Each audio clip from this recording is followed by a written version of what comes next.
What's up, everybody, and welcome back to my channel. Today we'll be doing a reaction video to this video by none other than Apostate Prophet, a Christian apologist, and it's regarding this video called 9 Shocking Facts About the Quran Debunked. So we're gonna debunk this debunking video. So okay, first things up, I personally have always been a very skeptical person. So contrary to popular belief, I don't simply accept things as truth without looking into it, and most definitely not if I was handed down certain things, you know. For example, a lot of people will say that, oh yeah, Azri, because you were born a Muslim, that's why you just believe all these things, you know, these are things that you just believe in. I don't think that's true, because this process of, let's say, getting to know more about the wisdom and enlightenment took me a whole lifetime. I wasn't always like this. So to get to the point where I am now, it has taken a very long time. So without further ado, let's have a look at this video and see what he has to say, yeah? Hi everyone and welcome, this is the Apostate Prophet. I hope you're having a great day. I came across a video that I saw in the past but ignored. A video that some non-Muslims who like to milk Muslim views apparently react to and act impressed. So I had a look at the video and quickly concluded within the first minutes that you must be very dumb or ignorant or simply dishonest to be impressed by that video. No offense. The video is called 9 Shocking Facts from the Quran. Spoiler alert, the facts are not very shocking, or they were heavily twisted to make them shocking. The first shocking fact is that the Quran miraculously says, "We made every living thing from water. Will they not believe?" and we know today that animal bodies mostly consist of water. We now know that cells are mostly made up of water. In the deserts of Arabia, the last thing someone would have guessed is that all life came from water. Wow. Honestly, I felt a little bit angry at the sheer dishonesty that I saw here. I wasn't very surprised though, but still a little bit angry. It's just exhausting. The full verse goes like this: "Have the disbelievers not seen that the heavens and the earth were a joint entity, and we separated them and made from water every living thing? Will they then not believe?" What the Quran describes here is actually a very primitive creation myth that is neither very enlightened nor unique to the Quran, although that's what the speaker in the video clearly indicates. But the Quran makes a very unusual claim. In the deserts of Arabia, the last thing someone would have guessed is that all life came from water. Do yourself a favor right now, don't trust me. Go on Google and search for water creation myth. What you will see immediately is mostly not Islam. You will get results about ancient religions, ancient myths, and you will see that many ancient cultures long before Islam and after Islam believed in different creation myths where there was once a giant or endless ocean known as the cosmic ocean or the primordial waters. And then other things were made from or above this ocean. Such myths are part of the Sumerian creation myth, the Japanese creation myth, Egyptian myths, even Indian and Greek mythologies have elements like these. Because if you are surrounded by an endless ocean and you don't know what is beyond that ocean, you don't know anything else, then there are only so many things that you can come up with. Okay, so let's just pause that video for a while. Now this guy is not wrong when he says that all these ancient civilizations, be it the Greeks, Japanese, whatever, have water creation myths. He's absolutely correct, in fact. But a key point here is that, don't you find it strange that the Quran would only have the myths that science are now proving to be correct and omit all the myths that the ancients come up with that are no longer true? Because look, think about it. Yeah, these ancient civilizations had all sorts of ideas. And so if the Quran was just merely copying from past civilizations, wouldn't it have all the things that are now known to not be true? For example, like if the world is flat and whatever, you know, I'm not going to look into it. But yeah, think about that. So it's quite convenient that the Quran has all these myths from the ancients, but they only have the correct ones and omit all the false ones. So, you know, that's something to think about, right? So let's continue watching. The world around and that he then separated them and made living beings from this water. The next verse primitively describes that Allah put mountains onto this earth so it doesn't shake, which is scientifically wrong on so many levels. And in the verse after that, it says that Allah made the sky a ceiling. This is all primitive, not unique. In fact, we even have a report in which Muhammad is reported to have said that there was Allah and he was above the water, and then he created the heavens and the earth. Does that make sense? Primitive. So the Quran verse, which says that Allah made every living being from water, doesn't have all these deeper, miraculous scientific explanations. No, it is also not shocking at all, not even close. The second point of the video is even more ridiculous. It says that the Quran miraculously tells us. Now, I mean, just listen back to what he said, okay? So he says it's all primitive and all that. But look, think about it. The Quran is meant to be a book of science, not a book of science. So in no way is it going to go into detail of like all these scientific things. It's just going to give you the signs for you to ponder upon, you know? These signs invite us to realize the purpose of existence on this earth and to live in a truly sustainable manner that is in harmony with nature. So I don't know what he's going on about, because he expects it to be like a freaking scientific book, like that would take up a whole volume on its own, you know, like think about it. Okay, let's continue. That iron came from outer space. Scientists have found that billions of years ago, the Earth was struck by meteorites. These meteorites were carrying iron from distant stars, which had... There again, he goes on about a deeper scientific explanations. Like, I think you would have to have multiple Qurans to explain all the signs that were put there, you know. So I leave it up to you guys to decide, you know. Like, for me, it's pretty clear. First off, iron doesn't exclusively come from space. According to our scientific knowledge, updated scientific knowledge, iron was there on the Earth at the very beginning, when the Earth was formed. If you want to have it this way, technically all elements that are on the Earth came from space. Thirdly, the Quran is completely ignorant about things like space or planets or galaxies and all that. It doesn't mention any of these things at all. The only thing that... Okay, let's pause there. You can do a quick Google search and find out that actually iron does come from meteorites and all that. And would you say that's another coincidence? Just because it's not written in detail and elaborated, you know? And of course, there is some iron on this planet, but you know, like 99%, if you go look it up, of iron does come from meteorites. It is not from this earth. So there you go, debunked again. Let's continue watching. The Quran says is that Allah sent down something. In Arabic, anzalna. This is a big deception, because if we look for the words sent down in the Quran, many things are sent down according to the Quran. He says that the Quran doesn't mention galaxies and planets. I'm sure our viewers out there know that there's explicit mention of the cosmos and space and time and everything. It's pretty clear, you know. I mean, maybe I'll have to do a little Google search and show it to you guys, but from the top of my head, I'm pretty sure there is stuff about planets and other things, you know. Because it is mentioned that it is more to this world than just planet Earth. Let's continue watching. Such as Allah's command, angels, verses, the Quran, books, water, food, clothing, cattle. Is this also a shocking miracle? Do cows regularly come flying from outer space on asteroids? Does food come shooting down with meteoroids? Is it cooked when the meteoroids burn up? Did my clothes here come from outer space? No.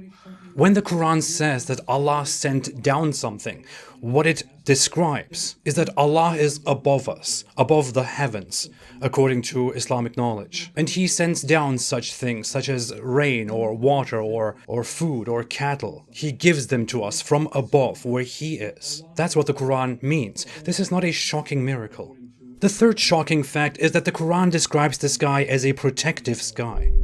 The sky plays a crucial role in protecting the earth. We made the sky a protective ceiling, and yet they are turning away from our signs. And behold, the sky protects us from sun rays. The sky protects the earth from the lethal rays of the sun. Muslim apologists are very sensitive about meaning and context when we criticize Islam, but they seem to be completely careless when they argue for Islam. This verse in the Quran describes the heaven as a protected ceiling that protects. This is complemented by other verses which describe the heaven as a solid firmament which was built and raised by Allah and which is held up by Him, so it doesn't fall down on us, which is ridiculous. A heaven which doesn't even have a crack, a heaven which Whether it is a rolled up protected one ceiling day. or a And the protected Quran also ceiling, says that the stars really, are in this it is heaven talking in order about to the same thing. protect Come on. the heaven from evil devils who I don't know try what to he's go talking about, up to man. the heavens and steal He's just knowledge trying to from Allah desperately and the debunk angels. everything, But the you know, angels then obviously shoot he's the not stars at them, and that is what shooting stars are. This is what the Quran means by protected ceiling. This is not a shocking fact nor a miracle. The only thing that is shocking here is that people still believe in such an immensely ignorant book. But well, leaving Islam is hard because of all the massive graphic threats of torture in the afterlife and the death penalty for apostasy, of course. Number 4 is about mountains. The Quran draws our attention to a very important characteristic of mountains. Did we not make the earth as a resting place and the mountains as stakes? The Quran indicates that mountains have deep roots by using the word stakes to describe them. What? Get out of here, man! In fact, mountains do have deep roots, and the word stakes is an accurate description Immensely ignorant. Now, that is quite a statement to make, you know, like, really, I don't know what to say. for them. This is a stake. How does saying Allah made the mountains as stakes indicate that mountains have deep roots? Mountains have buoyant roots, floating roots. Mountains form by plates colliding and pushing against, under, and above each other. It takes a long time for mountains to form, because they are the ground that we walk on, which smashes into each other and then rises necessarily, or goes under, moves, and deforms. The Quran, however, describes the mountains as stakes which are firm and which were planted. It's a given that those stakes do refer to roots, you know, like, you don't have to look into it so deeply, man. Like, let's pause for a minute and simply Google, do mountains have deep roots? Oh, look, yes, high mountains have deep roots. So whether it is deep or buoyant, really it is both. And like what I said before, does he really expect the Quran to go into such great detail like a freaking geology book in order for him to be happy with the explanation? Like, seriously, it's a book on science and it's a book on how humans should conduct themselves. So a lot of it has to do with that kind of stuff.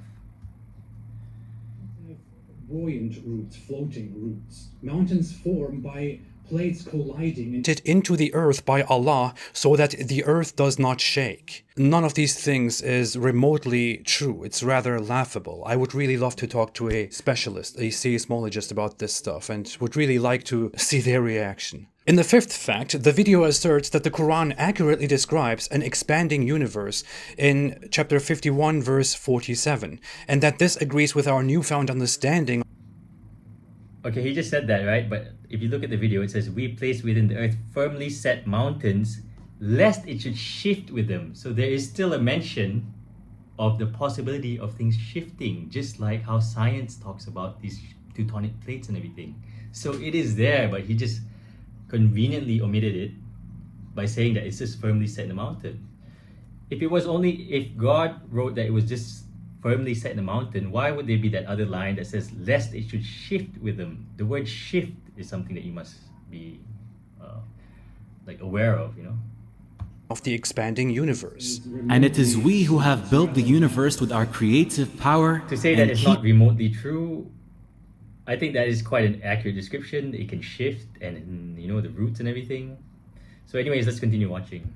Really love to talk to a specialist. Expanding it. The fact that the universe is expanding was discovered in the last century. The theory is that our universe is constantly expanding, and this is a supporting evidence for the Big Bang theory. What the Quran verse describes, however, is that Allah built the heaven with His power, and that He expanded the heaven, as He also built the earth and spread the earth. As mentioned, the Quran is completely ignorant of the universe and of space. The universe is expanding, so obviously it does talk about the cosmos. which he earlier said in the video, there is no mention of it. So there you go, he is like contradicting himself already in this video. Correctly describes our protective sky, while also asserting that the Quran describes an expanding universe, when in both cases the Quran is explicitly using the same word and referring to this sky or heaven above us. In number 6, the video asserts that the Quran describes the sun's orbit around the Milky Way. It is now a well-established scientific fact that the sun is not stationary but is moving in an orbit around the center of our Milky Way galaxy. The Quran mentions the orbit of the sun. It is He who created night and day, the sun and the moon. With these things, right? So as you can see, this guy is trying desperately to debunk the myths, and yet he has already contradicted himself in this video. Each floating in its orbit.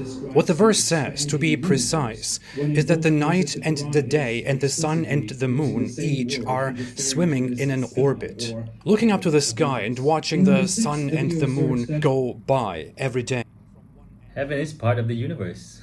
There's no denying that, like they're not like two different separate entities. We're all in the same space and time conundrum. The sun's orbit around the Milky Way.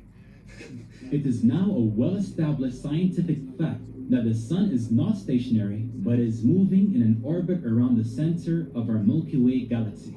The Quran mentions the orbit of the sun. It is He who created night and day, the sun and the moon, each floating in its orbit. What the verse says, to be precise. You can't disagree with that. It is what it is. It's exactly as it said. They each have their own orbit. Well, let's listen to what he has to say, right? Is that the night and the day and the sun and the moon each are swimming in an orbit, looking up to the sky and watching the sun and the moon go by every day from one end to the other end above us. And the next day the same thing happens again and again. It is not hard to then come up with the description that the sun and the moon are swimming in an orbit, probably like this. Because it comes from there, it goes. He makes it sound like simple, like as if people back then thought the world was even a sphere, Think about it. People probably thought the world was flat, so they don't think of it as an orbit, but they probably think it's going left and right. And comes again back from that side, goes over there, comes back from that side. Makes sense. Okay. The majority of people back then probably thought the world was flat and not a sphere, so this idea of an orbit is something quite miraculous. Think about it. Both of them do that. They chase each other like this. That makes sense. How in the world do you connect this to the sun's own orbit around the Milky Way?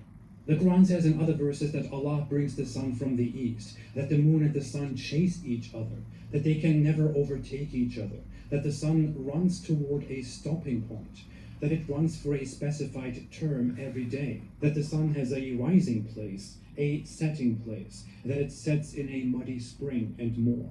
Just ask Muhammad. He thought that the sun goes to prostrate to Allah every night and comes back in the morning after asking Allah for permission to rise again. Doesn't really sound like the Milky Way. In number 7, the video says that the Quran compares the deeds of disbelievers to darknesses covered by seas, waves and clouds. And the video then says that oceanographers discovered that there are internal waves deep inside the ocean in dark places, and that therefore this Quran verse is a miracle. In number 8, the video talks about how the Quran threatens a disbeliever by saying that if the disbeliever doesn't stop, then Allah will drag him by his forelock, his lying, sinful forelock. The video then asserts that this is a miracle because science has discovered today that people use their frontal lobe when they are lying. Now, think about what he just said. Whether it is a forelock or a forehead, really, does it change the meaning, like the essence of what is trying to be communicated to us humans? Think of it like this. My fingers and my hand, it's the same thing, right? So whether it's a forelock or a forehead, it's associated with the same thing. And you know what's really interesting is that when we pray, when we do our prayers, we kneel down with our forelock to the ground. Now I can interchangeably say forehead or forelock, like it doesn't really matter. But the point is that your forehead, yes, your amygdala is in here. So that's where all the lying and stuff happens, by the way. Anyways, let's continue. Have shown that this same region, frontal lobe, Yeah, the frontal lobe. is responsible for the lying function of the brain. What I noticed much too late is that they actually changed the word forelock in this Quran verse into forehead in. Now, whether they changed it to from forelock to forehead, the truth is I'm not well versed in Arabic, so this is the problem with translations. But anyways, one can get the true meaning because whether it's a forelock or a forehead, it's referring to the same area. So these kind of arguments are really redundant, to be honest. Which makes it sound more like a shocking Quran fact. No, indeed. If he does not stop, we will seize him by the forehead, his lying, sinful forehead. I can't believe I'm responding to. By referring to that region, which science has proved where your frontal cortex is located, that is quite an amazing sign. I mean, think about it. This was in the desert of Arabia, like 1,400 years ago. Who would have thought? Really, who would have thought? The Quran says that Allah will seize the guy by his forelock and to drag him, which is also described in a different verse in which Allah will seize the sinners by their forelocks and feet. I'm sure it simply tries to make an assertion of power. I will drag them by their forelocks, instead of trying to make a brilliant point about neuroscience. You know, in America, people call each other dumbass, or they say, I will smack your stupid ass. That doesn't mean that people are indicating that people's butt cheeks are responsible for how intelligent or stupid they are. Secondly, the frontal lobe is responsible for deliberate action. Lying makes different parts of the brain move. Thirdly, if we really want to go down this road, then we should maybe look at other parts of the Quran, where it repeatedly talks about what the disbelievers and hypocrites hide in their hearts, and how the disbelievers have hearts with which they do not understand. Because people in the past used to think that the heart has such functions, although we know today by modern science that the heart is not responsible for any such thing, for thoughts, knowledge, or intelligence. You shot yourself in the foot with that. And finally, in number 9, the video says that the Quran miraculously points out that our skin is responsible for perceiving pain, because the Quran describes in chapter 4 verse 56 that we will be tortured in hell, and whenever our skin is burned, we will be given new skin to continue feeling the pain. We shall send those who reject our revelations to the hellfire.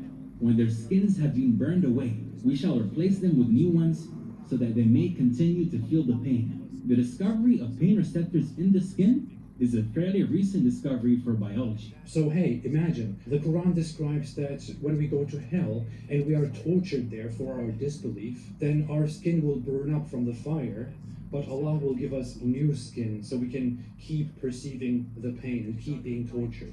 And that, ladies and gentlemen, is a miracle, because we know today, thanks to science, that the human skin has receptors that are responsible for feeling pain.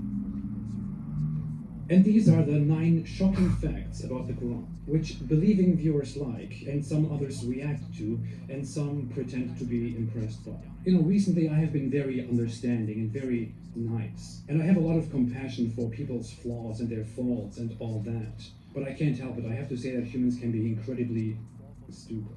If you want to see something real about the Quran, then I suggest that you should sit down and watch my video, The Scientific Mistakes of the Quran, in which I have listed and explained 60 scientific mistakes in the Quran. That is shocking. People, please don't fall for this nonsense. It is so...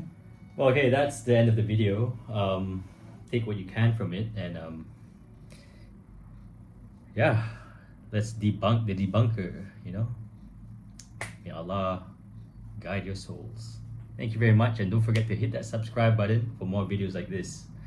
Thank you very much. Have a nice day.